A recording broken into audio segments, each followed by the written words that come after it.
Pinabulaanan ng ilang senador ang umano'y pagpapalit ng liderato ng Senado ayon kina Senate President Pro Tempore Loren Legarda, Senate Majority Leader Joel Villanueva at Senator Jinggoy Estrada. Solido ang tiwala at suporta ng mayorya ng mga senador kay Senate President Juan Miguel Mig Zubiri. Tinawag naman itong intriga lamang ni Senator Nancy Binay. Tingin naman ni Senate Deputy Majority Leader JV Ejercito dahil ito sa nagaganap na bangayan sa pagitan ng Senado at Kamara bunsod ng People's Initiative.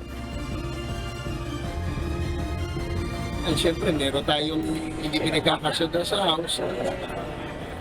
Hindi yan, divide and conquer siguro para dahil babanggaan yung dalawang House